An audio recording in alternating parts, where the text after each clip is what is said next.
السلام عليكم، مرحبا بكم فيديو جديد وكيف العاده بلان جديد. في هذا الفيديو غادي نتكلموا على هرمون الادرينالين وشنو كنعنيو به والوظيفه ديالو في جسم الانسان، وكذلك بعض الاعراض المرتبطه في افراز ديالو.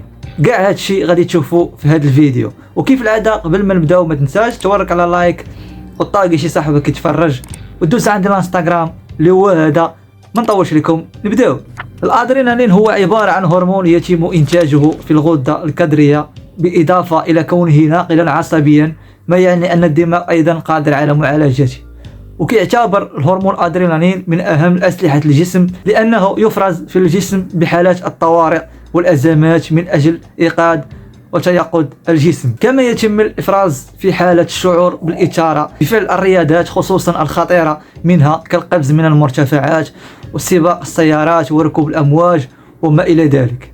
ومن اهم الوظائف ديالو الهرمون كيعمل على تحفيز اليقظه والاستجابه للجسم كله، يعني في حاله الخطر او الهروب. كيف ما قلت لكم، انسان ملي كيكون مثلا في الخطر هرمون الادرينالين كيطلع، وكذلك في حاله الهروب او القتال هنا الهرمون ديالنا كيكون طالع، الادرينالين طالع. يتمثل هذا التحفيز في تمدد الممرات الهوائيه بالجسم، وذلك من اجل تزويد العضلات بالاكسجين اللازم للقيام بعمليه الهرب من الخطر. ويدفع الادرينالين بالاوعيه الدمويه ايضا الى التشنج او الانقباض الاشد، وذلك من اجل اعاده توزيع الدم بشكل اسرع الى المجموعه العضليه الرئيسيه وهما القلب والرئتين.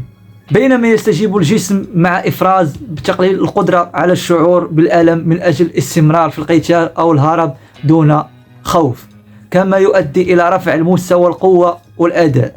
يمكن التأثير ديالو كيبقى حتى الساعة كاملة بعد إفرازه. والأعراض المرتبطة بإفراز الأدرينالين يترافق مع إفرازه في الجسم مجموعة من الأعراض وغنذكروها وتتبعوا معنا. وما بين الاعراض اللي قلت لكم هي سرعه دقات القلب، كيولي القلب ديالك كيضرب بجد، كتولي كتعرق، يعني كيولي العرق بزاف. كذلك اليقظه وانتباه الحواس، يعني كتولي منتبه. سرعه التنفس، كتولي عندك ما كيبقاش عندك تنفس منتظم، كيولي عندك سرعه التنفس. وكذلك انخفاض القدره على الشعور بالالم، ما كتبقاش تحس. زياده القوه والاداء، كذلك اتساع العين والشعور بالتوتر او العصبيه. وهنا غادي نتكلموا على المخاطر الصحيه اللي كترتبط بهذا الهرمون الادرينالين.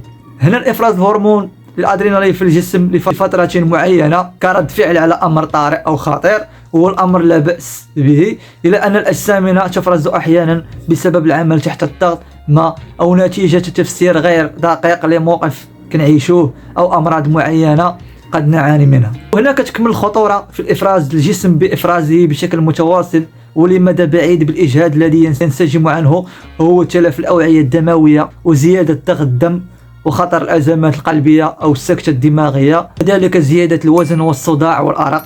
غادي ندوي على كيفاش اننا نسيطروا على مستوى الادرينالين في الجسم ديالنا.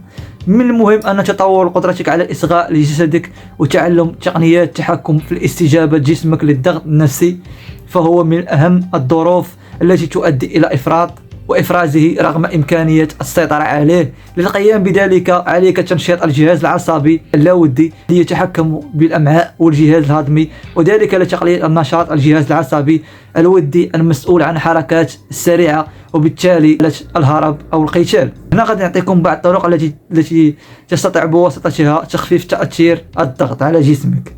اول حاجه خصك دير هي انك تدير تمارين ديال التنفس العميق، يعني تنشق 5 دقائق ودير زافير 5 دقائق باش كتدم نسبه التنفس ديالك. كذلك تمارين اليوغا او تمارين التي تجمع بين الحركات والتنفس العميق من اجل الاسترخاء. مشاركه الاصدقاء والمقربين بالمواقف العصبيه والتحدث عنها وتفريغ المشاعر القلق. هنا خاصك تستعمل النظام الغذائي الصحي متوازن، وكذلك ممارسه الرياضه بانتظام، تجنب الشاشات على الاقل نصف ساعه قبل النوم. هنا خوتي غنكونوا شرحنا شنو هو هرمون الادرينالين وشنو هما الوظائف ديالو وكيفاش نتجنبوا المخاطر اللي كيقدر يؤدي بنا هذا الهرمون هذا. وهنا غنكونوا سنين الفيديو، وما تنساش تورك على ديك لايك وتشارك معنا في القناه، ونتظروا فيديو جديد وبلا جديد. كان معكم ايوب، تشاو.